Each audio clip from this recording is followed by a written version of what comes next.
Bom dia, meus irmãos, graça e paz de Jesus. Nós inauguraremos agora esse tempo especial, agora nesse domingo e nos próximos, e também no mês de janeiro, até retomarmos a nossa escola bíblica Bueno. E eu te convido a abrir no texto de Mateus, no capítulo 1.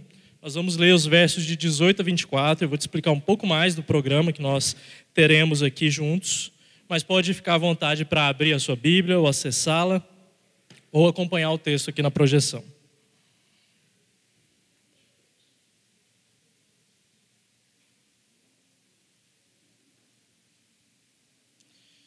Antes de lidarmos propriamente com o texto, em Mateus, nós, nesse período agora, até o dia 31, nos ocuparemos com os textos, o reverendo Giovanni já nos antecipou, sobre o nascimento, a natividade de Jesus.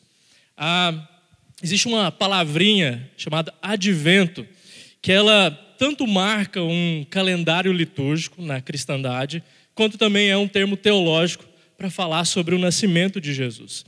E nós vamos tratar aqui em alguns textos especiais juntos, eu e o reverendo Giovanni, sobre esse nascimento de Jesus, sua encarnação, e nos maravilharmos juntos. Então, nós lidaremos aqui mais em caráter de sermão do que propriamente de aula, tá bom? Já quero que você prepare seu coração nesse sentido. Embora nós não sigamos o calendário litúrgico como essas outras alas da cristandade, nossos irmãos anglicanos, por exemplo, dentro do protestantismo, ainda assim, duas datas elas são bem marcantes para nós, porque nós entendemos que essas datas têm um significado profundo a respeito de Jesus Cristo, que é a Páscoa e o Natal aqui referenciado pelo Advento. Mas para nós também é esse termo teológico importante demais. Só a título de curiosidade, aqueles que seguem o calendário litúrgico, eles fazem isso em 4 domingos. Um primeiro domingo, seguido de 3 domingos, até o dia 24 de dezembro, até o Natal, a véspera, e propriamente o Natal no dia 25. Esse ano, por exemplo, começando do dia 3 até o dia 25. Mas para nós, presbiterianos, mais importante do que nos apegarmos à data, é refletirmos sobre a palavra de Deus. E é isso que a gente vai fazer até o dia 31 de dezembro. E hoje nós lidaremos com esse texto de Mateus, capítulo 1, versos 18 a 24. Agora sim nós vamos ler juntos. Diz assim a palavra de Deus: O nascimento de Jesus Cristo foi assim. Maria, sua mãe, estava comprometida para casar com José. Mas antes de se unirem, ela se achou grávida pelo Espírito Santo. José, com quem Maria estava para casar, sendo um homem justo e não querendo envergonhá-la em público, resolveu deixá-la sem que ninguém soubesse. Enquanto ele refletia sobre isso, eis que lhe apareceu em sonho um anjo do Senhor, dizendo: José, filho de Davi, não tenha medo de receber Maria como esposa, porque o que nela foi gerado é do Espírito Santo. Ela dará à luz um filho e você porá nele o nome de Jesus, porque ele salvará o seu povo dos pecados deles. Ora, tudo isso aconteceu para se cumprir o que foi dito pelo Senhor por meio do profeta. Eis que a virgem conceberá e dará à luz um filho, e ele será chamado pelo nome de Emanuel. Emanuel significa Deus conosco. Quando José despertou do sono, fez como um anjo do Senhor lhe havia ordenado e recebeu Maria por esposa. Porém não teve relações com ela, enquanto ela não deu à luz um filho, a quem pôs o nome de Jesus. Feche seus olhos, vamos orar. Senhor Deus, Pai, esta é a Tua palavra. Diante dela, nós permanecemos. Diante dela, nós queremos aprender mais do Senhor. Queremos Te louvar, Te dar todos os créditos, especialmente quando nós pensamos no Teu Filho amado Jesus Cristo. Esse é um tempo especial para isso, Pai. Fale em nossos corações, essa é a nossa oração, em nome de Jesus. Amém. Quem é Jesus? Quem é Jesus? Essa pergunta, ela é o ponto de partida. ela é o ponto de partida para a nossa fé, ela é o ponto de partida para a defesa dessa mesma fé, mas também é o ponto de partida para toda a orientação e direção da nossa vida. Quem é Jesus? Ninguém fica inerte diante da pergunta: quem é Jesus? Seja para nós, seus seguidores, discípulos, ou mesmo para os opositores da fé, ou mesmo para aqueles que em nada acreditam. Ninguém fica inerte diante da pergunta: quem é Jesus? Todos nós somos chamados a nos lançarmos em profundidade em busca dessa resposta. Pois ela é cara e preciosa demais para todo ser humano, ou pelo menos deveria ser. Tudo está em jogo quando nós perguntamos: quem é Jesus?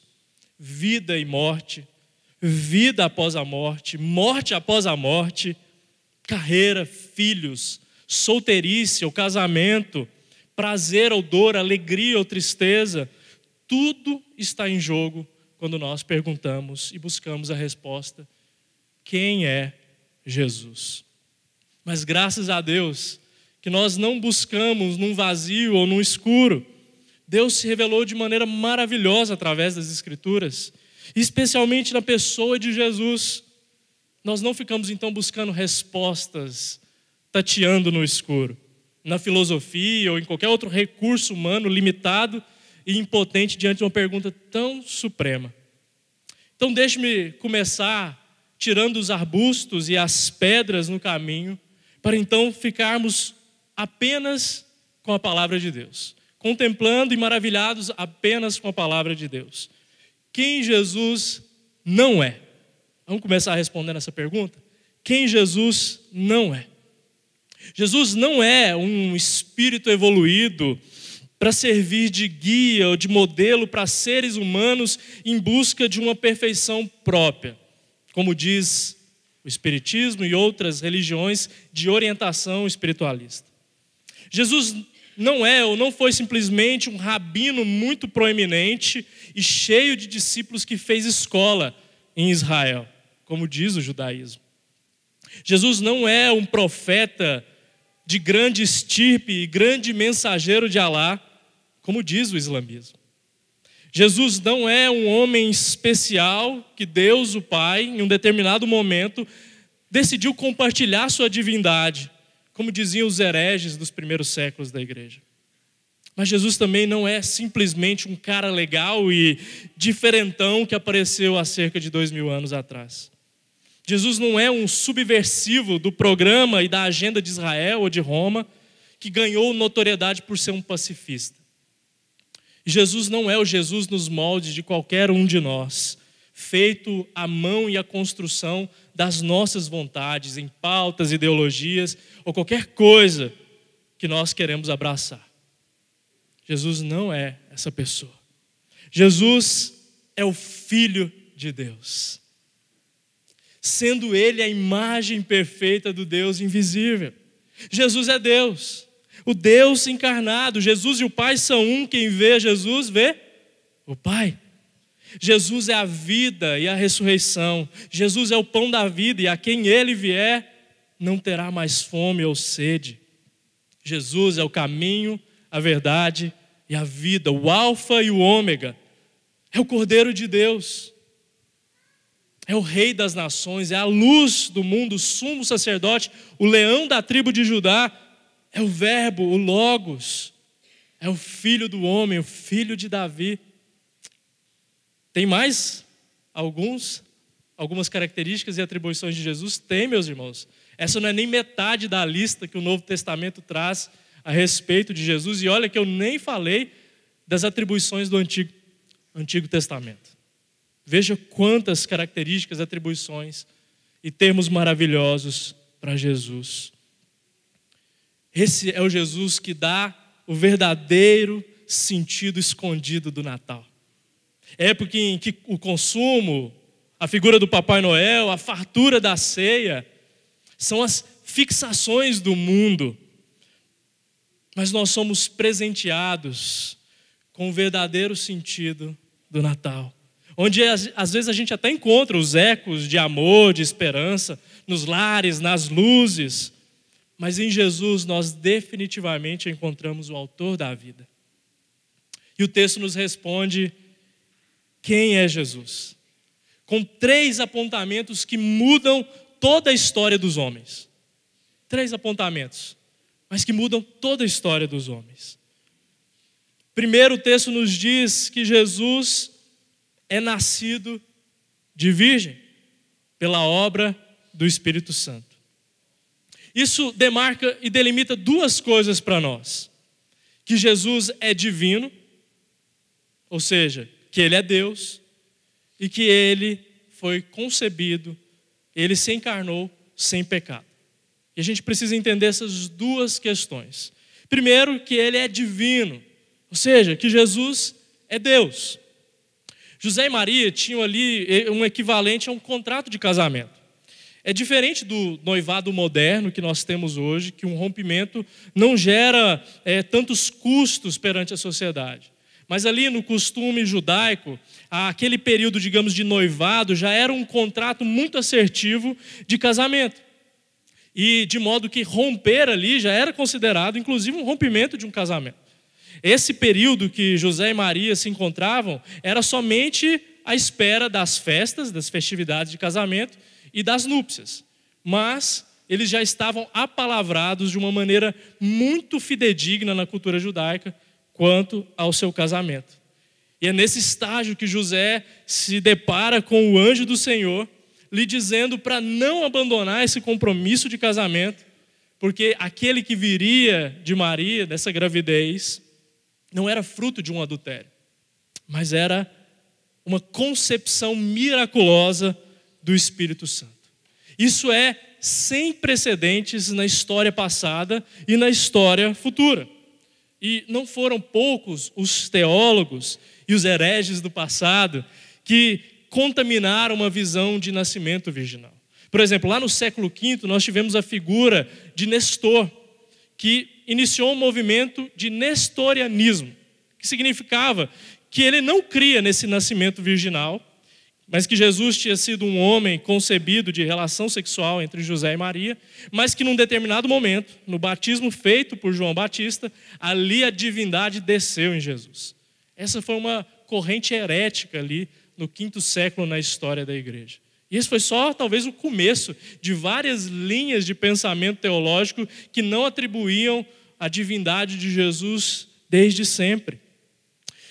Não foram poucos os teólogos que negaram o nascimento virginal. E hoje o nascimento virginal de Jesus sequer faz sentido em círculos de teologia de universidades famosas, centros de graduação e pós-graduação, como Harvard, Yale, Princeton.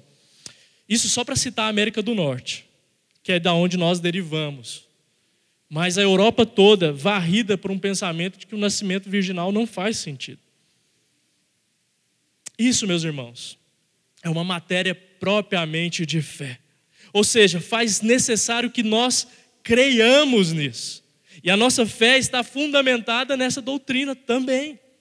Nós não podemos abrir mão desse entendimento, dessa verdade e desse fato de que Jesus vem pela concepção miraculosa do Espírito Santo, no nascimento virginal. Esta é a palavra de Deus para nós. Essa é a obra de um Deus que se encarna, e qualquer outro tipo de concepção se tornaria infrutífera quanto à maneira de salvação. Por quê? Porque Jesus veio ao mundo sem pecado. Jesus veio ao mundo sem pecado. Esse nascimento virginal de Jesus nos diz sobre o Cristo que veio imaculado ao mundo, sem a mancha de pecado que todos nós viemos de fábrica, assim eu costumo dizer. Isso porque a Bíblia deixa claro para nós que nós estamos representados no primeiro Adão e herdamos na queda de Adão e Eva a corrupção da carne, uma natureza pecaminosa. Se você frequentou aí as aulas do Dr. Bruno, do presbítero Fernando, talvez você tenha se deparado com o termo imputação imediata, que significa que nós somos culpados e que de geração em geração esse pecado é transmitido. Nós o carregamos desde o ventre de nossas mães. E isso se manifesta universalmente para todos os homens, para todos aqueles que habitam o mundo. Não há um justo sequer. Não há quem faça o bem, diz o salmista Davi no Salmo 14, e depois Paulo reforça isso em Romanos 13. Não há um justo sequer. Não há um que faça o bem. Não há quem nasça bom. Não há quem nasça bom. Esse é um entendimento profundo demais. Porque nós precisamos de alguém de fora dessa realidade pecaminosa, mas que também esteja dentro dessa realidade humana para nos salvar. Nós precisamos dessas duas coisas. Alguém que seja imaculado, mas alguém que também seja humano. E apenas Jesus cumpre isso em seu nascimento virginal. Precisamos de um homem, mas precisamos de um homem puro em todos os aspectos, para que seja o nosso representante diante de Deus, o nosso mediador, o sumo sacerdote. Alguém que, por não ter pecados, consiga expiar os nossos. Esse é Cristo. Esse é Jesus. Jesus apresentado para nós como o Salvador. Jesus é o doce nome do nosso Salvador. Esse nome ele provém da palavra hebraica, né? Já é uma palavra latinizada, que vem lá da palavra hebraica Yeshua, que já é visto ali no livro de Josué, nas suas contrações, e que significa que Yahvé salva. Ou Yahvé é aquele que traz, por intermédio de alguém, salvação. Mais precisamente ainda, a contração do termo ali, o verbo diz que Deus certamente salvará. Deus certamente salvará. E essa é a história que todos nós estamos inseridos desde o Gênesis. Quando é prometido uma salvação por meio daquele que viria e esmagaria a cabeça da serpente. Atolados no pecado, a humanidade busca formas, meu irmão e minha irmã, de se salvar. Todas as formas possíveis. E todas as religiões afora versam sobre isso. Como, afinal de contas, nós podemos nos salvar de uma ira vindoura? Story of my life. História da minha vida. Eu e você tentando nos salvar a todo custo de uma vida derrotada, maldita e sem perspectivas. Tentamos por todas as vias que a vida oferece. Nós fazemos isso pelos méritos, pelas conquistas, poder, dinheiro, status, por apadrinhamento, por autoafirmação, pensamento positivo, trabalho depois do trabalho, esforço, autopenitência. De todos os jeitos, nós buscamos salvação. Quando Adão caiu e a raça humana se viu em apuros, um Salvador lhe fora prometido. Prometido a todos nós. A todos nós. O Cordeiro de Deus que tira o pecado do mundo. E que é profetizado ao longo de todo o Antigo Testamento. Aquele que viria e consertaria a nossa situação. O mundo quebrado, mas também o cosmos desajustado. Noé viu o juízo, mas também viu a promessa. Abraão, Isaac e Jacó creram nessa promessa e isso lhes foi imputado como justiça. Moisés figura como um tipo de Cristo em libertação e salvação no tempo do Egito. Deus mostra no Antigo Testamento que os sacrifícios e os holocaustos apontavam para um sacrifício definitivo e perfeito. Davi mostra que esse Deus é um rei, e um rei que salvaria as nações. E os profetas e a sabedoria do Antigo Testamento apontavam para esse sumo sacerdote e cordeiro, pronto para esse sacrifício definitivo. Então, na plenitude dos tempos, Jesus, o Deus que certamente salvará, é apresentado como um bebê indefeso aos cuidados de um homem e de uma mulher, de Maria e José. Um nascimento humilde, né, meus irmãos? E talvez pouco digno aos olhos humanos de um grande rei e salvador. Mas esse Deus, com um nascimento humilde, é o Messias, o Messias, o filho de Davi, prometido aos homens para que encontrássemos nele mediação e relacionamento com Deus. É isso que nós encontramos em Jesus. Como diz o meu teólogo favorito, o norte-americano já falecido, R.C. Sproul, em Jesus nós nos tornamos vulneráveis mediante a pergunta: o que eu devo fazer com relação ao meu pecado? O que eu devo fazer com relação ao meu pecado? Todos nós prestaremos contas diante de Deus. E todos os caminhos, de fato, levarão a Deus. Mas a Deus como juiz. Há um único caminho possível para nos levarmos, sermos levados a Deus como Pai. É através de Jesus Cristo. Só por meio de salvação, só por meio de pecados perdoados, é que nós podemos nos achegar a Deus como Pai. E, portanto, Jesus é o único caminho possível. A vida obediente e a obra de cruz, a sua morte na cruz, é o combo mais poderoso de toda a existência. Nessas duas coisas, Jesus conquista a vitória e dá ao seu povo, podendo dizer: ó morte, onde está o teu aguilhão? Ó câncer, onde está o teu aguilhão?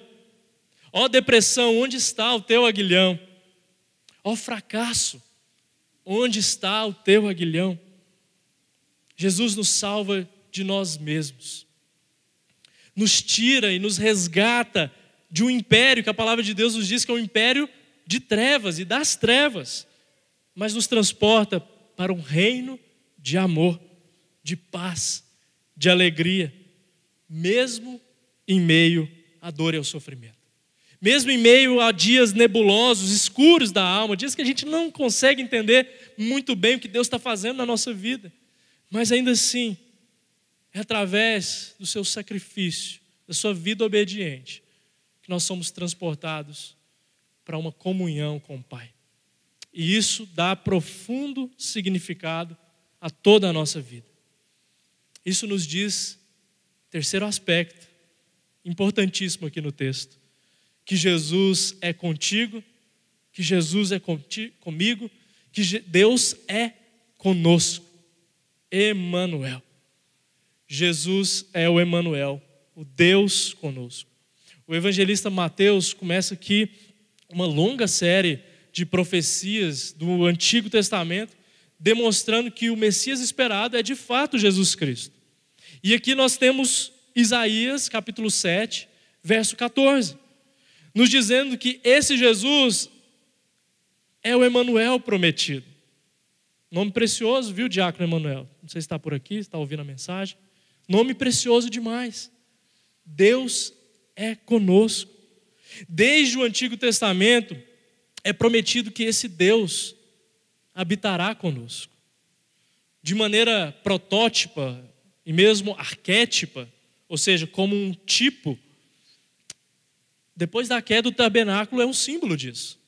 Um símbolo dessa habitação de Deus. E que será definitiva. E nós lemos em João, no capítulo 1, no verso 14, que Deus tabernaculou, ou seja, habitou conosco em Jesus. Esse conceito carrega os antecedentes judaicos de um Deus que protege e zela pelo seu povo. Mas também que de uma maneira personalizada e pessoal se relaciona com a gente, com cada um dos seus filhos. Isso significa, meu irmão e minha irmã, que Deus habita conosco, nos ama como povo, mas também nos ama como indivíduos. Deus nos ama como indivíduos. Ele te ama, meu irmão e minha irmã. E como uma tentativa de corrigir os erros dos exageros sobre o amor de Deus, como por exemplo um pregador que diz que nós somos o ponto fraco de Deus, às vezes nós nos esquecemos que de fato Deus se tornou vulnerável, se despiu da sua glória para glorificar o Pai, demonstrando um amor profundo para com cada um de nós. Não, meu irmão e minha irmã, nós não somos o ponto fraco de Deus, como se Cristo precisasse desse amor e se rastejasse para nós. Mas certamente nós somos alvos de um amor ousado, ou de um ousado amor, como diria o compositor Corey Asbury, cantando essa canção, dizendo do Deus que deixa as 99 ovelhas e vai em resgate de uma, fazendo menção à parábola da ovelha perdida. É um ousado amor, sem sombra de dúvidas, porque não há merecimento em nós, não há crédito em nós, apenas um exercício de livre graça da parte de Deus e de dispensar o seu amor para nós, que nos coloca em constrangimento sincero, em joelhos. Esse profundo amor é uma marca individual que eu e você devemos experimentar e carregar e demonstrar e vivenciar até o fim de nossas vidas, ou até que Cristo volte e nos busque. Mas você não precisa acreditar em mim. Fique com a palavra de Deus. Porque Deus amou o mundo de tal maneira que deu seu Filho unigênito para que todo aquele que nele crê não pereça, completa, mas tenha a vida eterna. João 3,16. Logo já não sou eu quem vive, mas Cristo vive em mim. E esse viver que agora tenho na carne, vivo pela fé no Filho de Deus, que me amou e se entregou por mim. Gálatas 2, verso 20. Mas Deus prova o seu amor para conosco, pelo fato de Cristo ter morrido por nós, quando ainda éramos pecadores. Deus prova o seu amor pelo fato de Cristo ter morrido por nós, enquanto nós ainda éramos pecadores. Romanos capítulo 5, verso 8. Nisto se manifestou o amor de Deus em nós, em haver Deus enviado o seu Filho unigênito ao mundo para vivermos por meio dele. Nisto consiste o amor, não em que nós tenhamos amado a Deus, mas em que Ele nos amou e enviou o seu Filho como propiciação pelos nossos pecados. 1 João, capítulo 4, versos 9 e 10. Agora uma passagem do Antigo Testamento, duplamente aplicável, tanto no contexto de Jeremias quanto para nós, quando diz: eu é que sei os pensamentos que tenho a respeito de vocês, diz o Senhor. São pensamentos de paz e não de mal, para dar-lhes um futuro e uma esperança. Uma promessa aos exilados da Babilônia, mas também para todos os santos e eleitos do povo de Deus. O fato é que aquela frase evangelística famosa e antiga continua verdadeira e aplicável. Jesus te ama. E é esse encontro especial com Jesus que muda toda a nossa história, que nós devemos rememorar sempre. Não somente no tempo do Advento ou do Natal, mas todos os dias da nossa vida. É esse amor que dá significado profundo à existência e nos tira do vazio. Feche os seus olhos, vamos orar.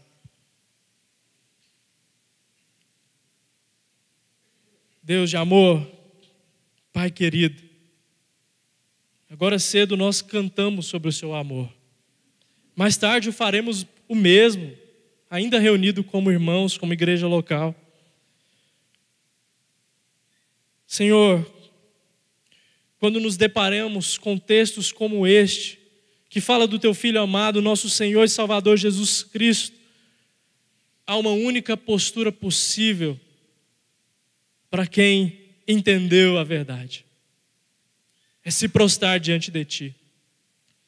E entender que esse amor profundo demais, precioso sem igual, é o que carrega sentido para segunda-feira, para terça-feira, para quarta, para todos os dias da vida. Não encontrar o verdadeiro sentido do Natal, Jesus Cristo, É perder de vista o significado da vida como um todo. Essa oração tem um duplo direcionamento nessa manhã, Senhor. Primeiro, a todos aqueles que compreenderam a mensagem do Evangelho. Senhor, nos renova nesse amor e nesse entendimento de Jesus Cristo como Salvador, como Emanuel, como Deus que perdoa os nossos pecados. Nos renova nesse amor, Senhor. Mas também, Pai, para todos aqueles que porventura possam ouvir essa mensagem e não tiveram um encontro real e genuíno com o Senhor Jesus. Que esse texto, essa mensagem, abra-lhe os olhos e que a vida passe a ter o único e possível significado real de que em Jesus somos salvos para nos relacionarmos contigo, ó Pai. Essa é a nossa oração nessa manhã. Em nome de Jesus. Amém.